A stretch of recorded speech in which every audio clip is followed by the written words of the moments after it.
Sahabat NU Mundilan, dimanapun sahabat berada, masih kami tunggu saran kritik maupun sapa salam panjenengan melalui kolom komentar di beranda panjenengan untuk berbagi salam, sapa dan doa, maupun silahkan untuk bagikan link kita malam hari ini kepada pertemanan di kontak panjenengan maupun nonton bareng melalui Facebook panjenengan, atau paling mudah berikan like dan dukungan melalui komentar, juga like melalui tombol jempol yang ada di ujung bawah beranda panjenengan sebagai dukungan kita terhadap siar-siar An-Nahdiyah di Kecamatan Mundilan, khususnya umumnya di dunia maya.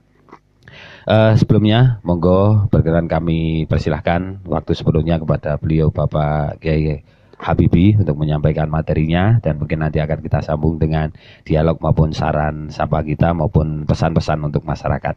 Pada yang terhormat beliau Bapak Kiai Ahmad Habibie, waktu dan tempat disilahkan.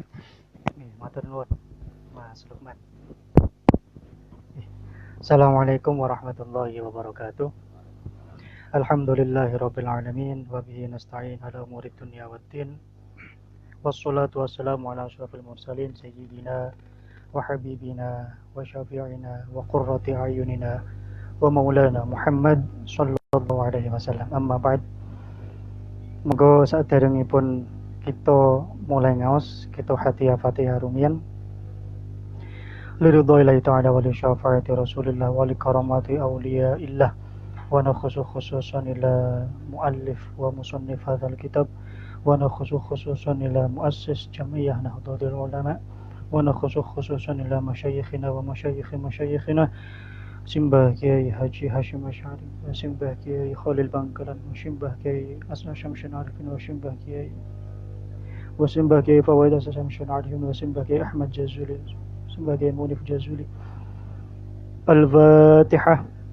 أعوذ بالله من الشيطان الرجيم بسم الله الرحمن الرحيم الحمد لله رب العالمين الرحمن الرحيم مالك يوم الدين إياك نعبد وإياك نستعين اهدنا الصراط المستقيم صراط الذين أنعمت عليهم غير المغضوب عليهم ولا الضالين آمين قال رب اشرح لي صدري ويسر لي أمري واحلل عقدة من لساني يفقهوا قولي سبحانك لا علم لنا إلا ما علمتنا إنك أنت العليم الحكيم وتب علينا إنك أنت التواب الرحيم. قال المؤلف رحمه الله تعالى ونفعنا به وبعلومه في الدارين آمين آمين يا رب العالمين.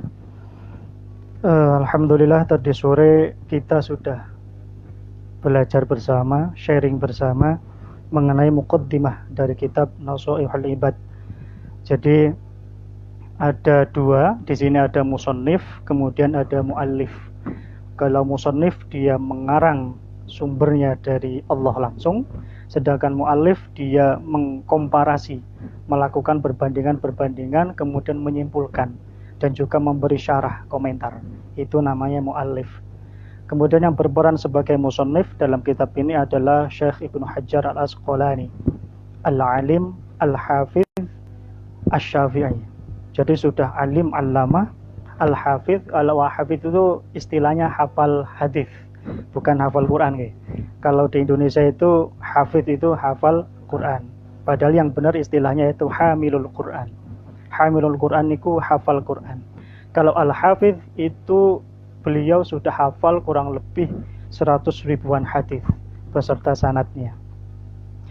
Kemudian beliau juga masih asy-Syafi'i, masih mengikuti mazhab Syafi'i, sudah alim, allamah, al-hafidh, tapi tidak melakukan ijtihad sendiri, masih taklid kepada Imam Syafi'i. Itulah, maka kadang kula niki nggih heran kalau pada zaman-zaman sekarang itu dai yang ada di sana itu begitu ditanya langsung jawab, begitu ditanya langsung jawab. Itu kan luar biasa, luar biasa. Jadi kalau saya pun ketika ditanya kadang ya mangke kula pada siriyen. Karena sealim kemudian bergelar hafidh itu masih taklid kepada Imam Syafi'i. Kini Ibnu Hajar Al-Asqalani. Kemudian muallifnya itu adalah Syekh Nawawi bin Umar Al-Bantani Al-Jawil Ghorbi, yaitu Syekh Nawawi Al-Bantani terkenalnya. Beliau salah satu ulama Nusantara yang produktif menghasilkan kitab. Jadi karangan kitabnya itu udah banyak. Misalkan Kasyifatus Saja itu ada. Kemudian ada beberapa kitab tafsir Al-Quran itu ada beliau. Kemudian yang menjadi khas di sini adalah beliau juga mengajar di Masjidil Haram. Ini tidak sembarang orang bisa mengajar di sana. Ada 3 ulama seangkatan beliau, yaitu Syekh Ahmad Khatib Al-Minangkabawi, kemudian ada Syekh Mahfud At-Tarmasi, Pacitan. Yaitu adalah 3 ulama yang diberi kewenangan untuk mengajar di Masjidil Haram. Itu tidak sembarangan. Jadi kita patut berbangga, juga kadang kita patut bersedih, karena sekarang juga nggak ada seperti itu. Kemudian Syekh Nawawi itu berperan juga dalam hal mengusahakan kemerdekaan Indonesia. Salah satunya beliau itu berperan dari belakang layar. Jadi yang disuruh berperan aktif murid-muridnya. Di antaranya sinten giniku Syekh Kiai Khalil Bangkalan, itu muridnya beliau. Kemudian yang kedua Hadratus Syekh Kiai Haji Hashim Asy'ari, itu adalah murid beliau. Jadi beliau memberikan istilahnya doktrinnya, mendoktrin, kemudian memberikan ilmu untuk bahwa ketika jenengan itu mengikuti kolonialisme Belanda itu kurang baik. Jadi lebih baik itu menjadi bangsa yang merdeka. Salah satunya nggih punika Hadratus Syekh Kiai Haji Hashim Asy'ari yang kita kenal sebagai Bapak Pendiri NU. Yang perlu diperhatikan di sini adalah gelar Hadratus Syekh. Di lain kesempatan, di lain kitab, ketika kita membaca ulama Nusantara itu jarang yang ada gelar Hadratus Syekh. Meskipun gurunya sendiri, Syekhona Khalil Bangkalan, itu tidak ada gelar Hadratus Syekh. Ini yang perlu kita teliti sebagai generasi muda NU. Tentunya kita juga harus memahami, mencoba menguliti karangan, kitab, biografi maupun autobiografi Syekh Hadratus Syekh Hashim Asy'ari. Itu penting karena biar tidak keluar dari rel pemikiran beliau sebagai muassis Jam'iyah Nahdlatul Ulama. Itu penting. Tadi saya ada kitab di rumah itu namanya Risalah Ahli Sunnah wal Jamaah. Itu penting dan sangat relevan konteksnya dengan saat ini. Karena kita tahu golongan tetangga itu sering bid'ah. Hadhil bid'ah, kullu bid'atin dhalalatun. Sering mengatakan itu. Di situ dibahas antara sunnah dan bid'ah itu. Kemudian beliau juga membahas qanun asasiyah, ADART-nya Nahdlatul Ulama, itu penting dibahas. Dan mungkin lain kali Mas Lukman bisa mencoba untuk membuat suatu forum yang dengan media jejak digital ini untuk lebih merangkul, untuk lebih bisa menyebarkan wawasan tentang Ahlus Sunnah wal Jamaah, terutama Nahdlatul Ulama. Itu penting. Jadi gelarnya itu, gelar Hadratus Syekh itu bukan gelar akademik, tapi gelar sosiologis. Jadi kalau di kita itu ada ustadz, kemudian naik sedikit menjadi kiai, kemudian naik sedikit menjadi syekh, kemudian yang terakhir Hadratus Syekh. Sebenarnya saya juga agak risih disebut kiai, aslinya yo wonge saya kaya ngene ibadah ya ora teku, diceluk syekh niku, diceluk kiai niku rada gatel kupinge. Sanes gatel nggih gatel. Ngoten. Dados ngoten. Jadi di kitab ini nanti akan ada hadis sejumlah 214. Wa jumlatul maqalati mi'atani wa arba'ata asyar. Ada 214 maqalah. Maqalah itu terdiri dari yang pertama itu khobar khamsatun wa arba'una, yaitu 45 khobar. Kemudian sisanya itu hafar, berarti sekitar 169. Jadi ada hadis yang berupa khobar, ada hadis yang berupa athar. Jadi kalau khobar itu sanadnya langsung kepada Kanjeng Nabi Muhammad sallallahu alaihi wasallam, sedangkan athar itu disanadkan kepada sahabat dan tabi'in. Tapi itu sama-sama hadis. Karena sahabat itu sumbernya juga dari Kanjeng Nabi Muhammad sallallahu alaihi wasallam. Kemudian ada hadis sahih, hasan, dhaif, mu'an'an, mursal. Itu sebenarnya lebih ke kredibilitas, kapabilitas perawinya. Perawinya misalkan iki rodok celengean, berarti kira mlebu hadis hasan. Tapi yang perlu digarisbawahi biasanya kelompok sebelah. kelompok sebelah lagi. Sering mengatakan kalau hadis dhaif itu tidak bisa dilakukan. Itu jelas keliru. Karena pada dasarnya itu bisa dilakukan mengingat sebagai fadhailul a'mal, sebagai jalan kita untuk taqarrub ilallah. Itu bisa, tapi tidak bisa dijadikan landasan hukum. Hanya itu saja. Baik, kita akan coba memasuki ke makalah yang pertama pada malam hari ini. Babus sunai utawi iki iku bab martelake pitutur kang bangsa loro-loro. Jadi seperti yang dijelaskan tadi sore, bab itu ada sunai, ada sulasi, rubai, khumasi sampai 10. Jadi ini mungkin cocok dengan lembaga dakwah Nahdlatul Ulama. Jadi menyiapkan para kader dai-dai dengan dalil-dalilnya. Jadi gampang, misalkan golek dalil masalah 55 berarti karek buka bab khumasi, ngoten mawon. Lek golek bab loro-loro niki, loro-loro iki sanes bojo loro ya, loro-loro. Loro-loro kuwi karek buka bab sunai, ngoten mawon. Wa fihi lan iku tetep ing dalem sunai salasuna utawi 30 apane mauizatan pituture. Jadi ada 30 mauizah di dalam bab sunai. Lumayan nih. Arba'atun utawi papat iku akhbarun piro-piro khobar. Jadi langsung sumbernya kepada Nabi Muhammad sallallahu alaihi wasallam. Wal baqi utawi sisane iku atharun dawuhe para sahabat. Jadi ada 26 dawuh sahabat, ada 4 khobar. Lah ini sebenarnya enak ini. Pertampil gini Bapak Ibu Jam'iyah Facebookiyah itu langsung menghafalkan satu hadis. Mungkin pertemuan selanjutnya menghafalkan satu hadis lagi, lumayan. Jadi jika ada 20 pertemuan wis hafal 20 hadis. Lumayan ya. Kemudian wa na'ni lan ngersakake sapa ingsun bil akhbari kelawan khabar iku aqwalun nabi sallallahu alaihi wasallam, pituture dawuhe Kanjeng Nabi Muhammad sallallahu alaihi wasallam iki dijelasaken. Wa bil athari lan ngersakake ing dalem athar iku aqwalus sahabati dawuhe para sahabat wa tabi'in lan para pendereke sahabat. Ini dijelaskan. Faminu mongko iku setengah saking sunai aifal maqalatul ula utawi maqalah kaping pertama. Lah niki misalkan nanti ada saudara-saudara dai, saudara-saudara mubaligh ketika berceramah ragu-ragu. Ini masuk ini masuk khobar apa masuk athar? Ini dawuhe Kanjeng Nabi apa dawuhe sahabat? Teko mungel mawon maqalah. Ada suatu maqalah aman. Iki hadis khobar apa hadis asar wis teko maqalah. Minal munabbihati saking biro-biro pitutur as-sunaiyati kang bangsa loro-loro.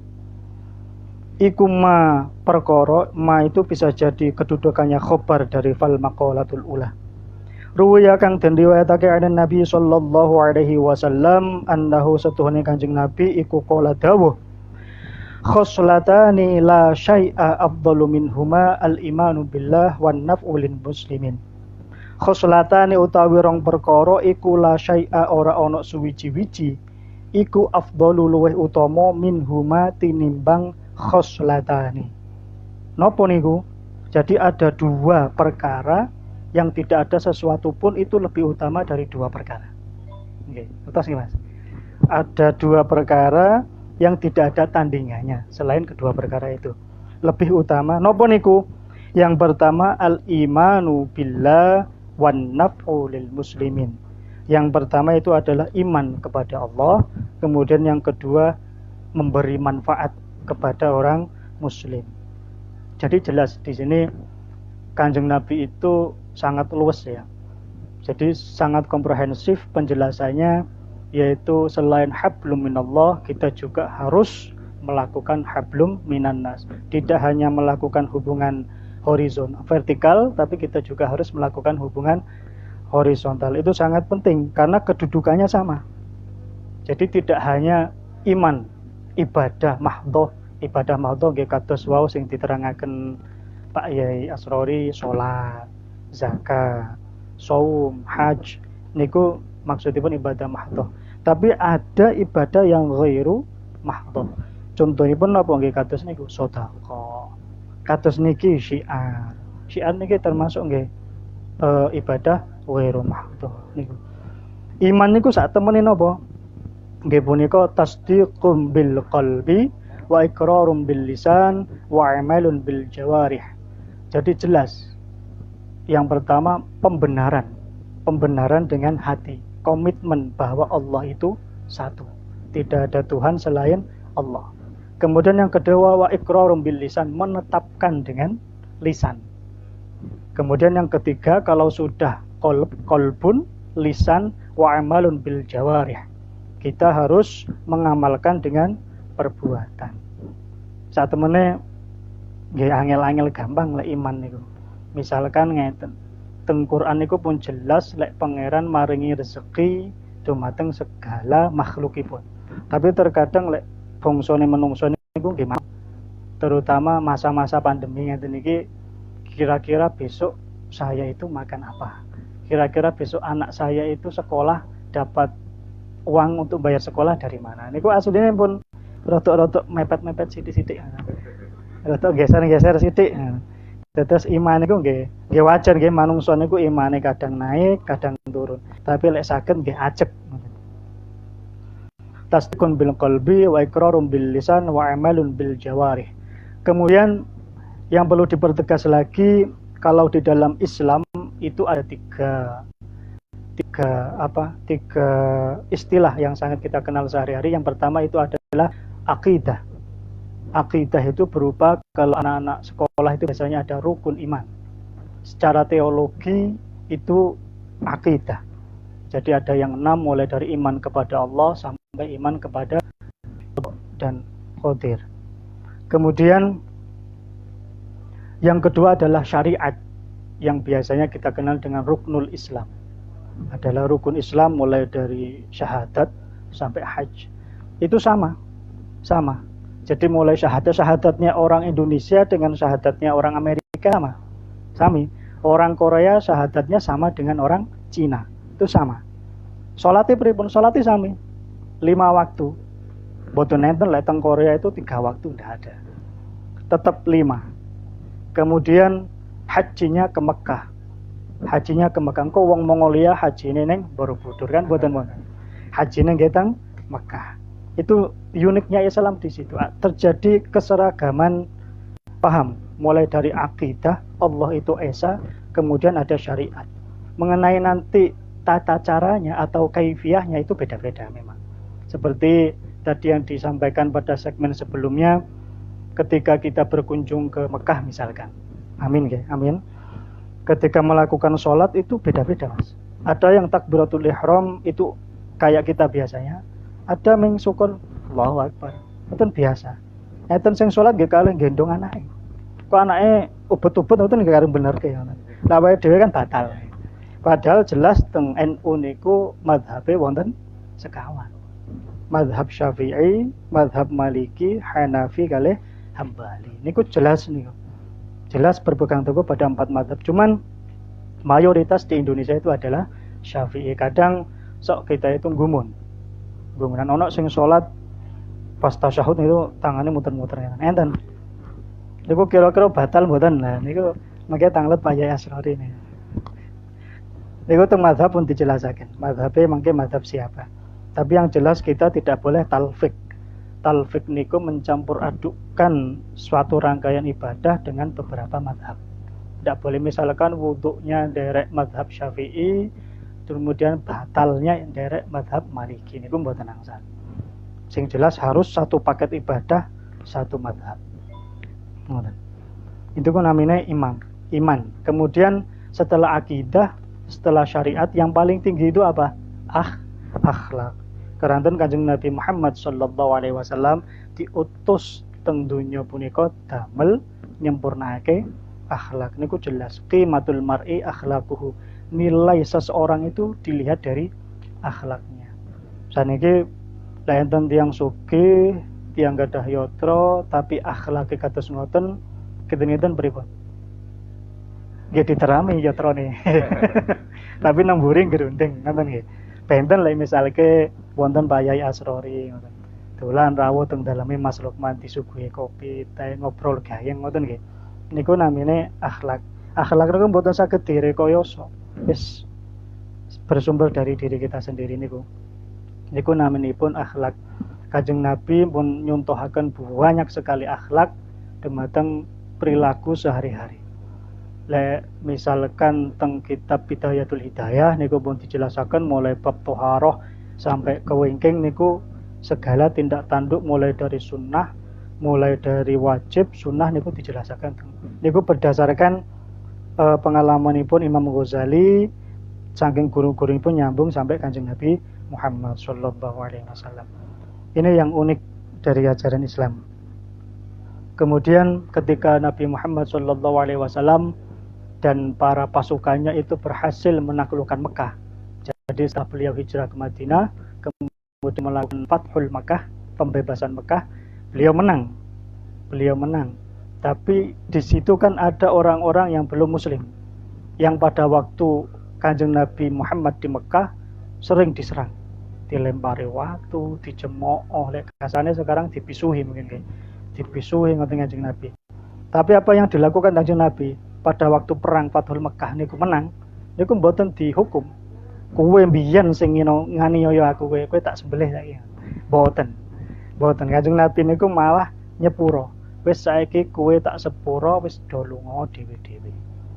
Nah niku pun diabadikan teng surat An-Nasr nggih. Niku jelas langsung pada waktu itu sebagian besar orang Mekah memeluk Islam karena bukan karena menang perangnya, tapi karena akhlaknya Nabi Muhammad sallallahu alaihi wasallam. Kemudian tadi al-imanu billah, iman kepada Allah. Yang kedua apa? Wan naf'u lil muslimin, aweh manfaat dumateng wong muslim. Caranipun pripun? Bil maqali, kalian pengendikan, kalian ucapan, nasihat, pitutur. Kados ngeten iki kula kinten nggih mlebet apa yang dilakukan JDNU melalui LDNU ini nggih mlebet wan naf'u lil muslimin bil maqal, karena pada saat-saat COVID-19 ini orang sudah mengurangi intensitas keluar rumah, di dalam rumah bisa sambil menyimak ilmu-ilmu syariat, ilmu-ilmu agama yang disiarkan langsung, itu termasuk wan naf'u lil muslimin bil maqal. Kemudian kados napa ingkang dipun lampahi para kiai, para ustadz, para mubaligh niku masuk dalam bil maqal. Kemudian yang kedua au bil jahi, atau dengan pangkat kedudukan, kekuasaan. Karena pangkat kedudukan misalkan Pak Lurah lek nanda tangani proposal niku kan termasuk aweh manfaat. Nggih, tanda tangan sak ceret ngoten duwite cair. Gitu. Niku namine manfaat biljah. Kemudian sekarang seperti pemberlakuan PSBB dari pemerintah itu juga sebenarnya naf'u lil muslimin biljah. Dengan kewenangannya, dengan kekuasaannya, beliau menentukan karantina wilayah misalkan. Itu juga sebenarnya demi kepentingan rakyatnya. Seperti itu. Kemudian yang ketiga adalah au bil mali. Ini bagi orang-orang yang mampu ya, dengan harta, memberi manfaat ono tonggone, durung ngerti engko buka apa, toko-toko mau berbuka diantarkan makanan. Itu pun bunga nih. Kemudian yang terakhir au bil badani, dengan badan. Lek wis ka iso sedekah bil maqal, sedekah pangkat, sedekah harta ya karo badan. Misalkan ana pembangunan madrasah, aku ora iso nyumbang duit, ora iso nyumbang pitutur, saran, ora iso nyumbang pangkat, ya teko dadi tenaga, dadi nguli Pak semene ngoten nggih saged. Niku. Terus memang Islam itu agama yang sangat komprehensif, mengatur semua tindak tanduk dari hubungan secara vertikal juga hubungan secara horizontal. Jadi lek pengen sedekah niku asline nggih mboten angel-angel. Kalian senyum ngoten pun sedekah. Tabassumuka fi wajhi akhika shadaqatun. Senyum teng tanggane teng dulure niku pun sedekah. Tapi nggih aja senyum-senyum ora ono sebab. Niku sing bahaya niku. Niku malah babul masalah niku. nambah masalah iki senyum-senyum dhewe krana apa. Jadi Kanjeng Nabi niku lek teng kitab-kitab diibaratkan wajahnya. Terus mboten bibirnya. Wajahnya itu yang tersenyum. Jadi lek jenengan misalkan emosi karo bojone ra digaweke kopi isuk-isuk tangi turu sowan Kanjeng Nabi meh matur niku pun sumringah iki. Wis ra sida emosi, wis ketemu Kanjeng Nabi. Niku salah satunggalipun ciri-ciripun kekasihipun Gusti Allah. Lek misalkan sumpek ngoten ngopi lungguh sareng kalian para sesepuhe, para kiai watu jongo nonton pun nantremaken. Benten saniki lek misalkan ketemu karo wong sing nika sing biasane do napa istilah sweeping ngoten. Sweeping ngoten. Sing rada napa bathuke ireng-ireng ngoten nggih. Dingapunten nggih. Kadang ningali ngoten wis rasane sumpek ngoten. Ningali sumpek kalian nggih nyuwun sewu jenggote rada rapati direbonding ngoten kan ya. Kan nggih rada sumpek ngoten. Niki lek ketemu tiyang ngoten niki kan ya karek ngerogoh awak ngoten muhasabah. Wong Kanjeng Nabi panutan kita sedaya ketemu niku pun bungah, pun seneng. Napa malih lek saged sowan, saged pituturan niku masyaallah, nikmat yang luar biasa niku. Dados ngoten. Sedekah niku mboten kedah ngerantos gadah yatra, gadah pangkat, gadah ilmu tapi kalian badan niku pun sedekah. Kados dicontohaken dumateng Hujjatul Islam Imam Ghazali niku teng kitab niki teng wingking dijelasaken mangke pada suatu ketika ada salah satu murid Imam Ghazali bermimpi didatangi oleh Imam Ghazali. Kemudian tanglet dumateng Imam Ghazali. Syekh, pripun Gusti Allah memperlakukan jenengan? Terus Imam Ghazali cerios. Kira-kira Allah niku matur dumateng Imam Ghazali. Ghazali, kira-kira kowe iki tak lebokke swarga krana apa? Ngoten. Nggih keranten kula alim, ya Allah. Dudu. Nggih keranten kula rajin ngibadah. Dudu krana kuwi. Karena karangan kula kathah, kitab-kitab kula kathah. Kan kitab iku kathah niku. Oh, kula hafal hadis 300.000-an hadis. Ora krana kuwi. Lah terus lantaran apa kula dilebetaken swarga ya Allah? Kemudian Allah dawuh kuwi mbiyen pas ngarang kitab pulpen ini kan pulpen celup nggih. Kados teng pondok-pondok riyen niku pulpen celup. Pas badhe nyelupke niku enten lalat. Lalat yang dia haus mau minum. Kemudian Imam Ghazali menghentikan mau menyelup itu. Tinta ini sampai lare ora haus lagi, tidak haus lagi. Itu salah satu sebabnya. Salah satu sebabnya Imam Ghazali dimasukkan ke dalam surga. Jadi bukan karena alimnya, bukan karena ibadahnya, bukan karena alamahnya, itu bukan.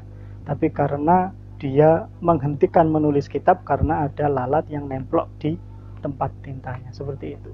Jadi kadang kita itu tidak bisa menilai suatu ibadah orang lain. Enten wong sing sregep jamaah, sregep ngatamke Quran, ngoten niku. Sregep ngapalke hadis, tapi karo tanggane menutup mata. Niku nggih boten tidak bagus. Ada yang terlalu sosial, ke tetangga bagus, tangane entengan, gegere entengan, tapi nggih ibadah mahdhoe boten kerumat. Niku nggih kirang leres. Dadi harus bener niku prinsipnya tawassut, tengah-tengah. Nggih secara vertikal saya, secara horizontal nggih saya niku bagus pun prinsipnya Nahdlatul Ulama kados ngoten. Sekali lagi terima kasih atas semua partisipasi, empati dan juga saran kritiknya untuk jejak-jejak lain Mudilan. Monggo kebersamaan kita malam hari ini kita akhiri bersama dengan bacaan suratul Fatihah. Semoga malam hari ini menjadi tambahnya berkah bagi kita, tambahnya keilmuan kita, dan juga tambahnya keikhlasan kita khususnya dalam menjalani pandemi COVID-19 atau virus corona. Juga malam hari ini menjadi media tabarukan kita untuk Hadratus Syekh Simbah Kiai Hasyim Asy'ari dan para pendiri Jamiah Nahdlatul Ulama yang lainnya. Semoga keberkahan kita dalam bernahdlatul ulama senantiasa mendapatkan ridho dari Allah Subhanahu wa taala. Amin ya rabbal alamin. Ala hadiniyah. Al-Fatihah.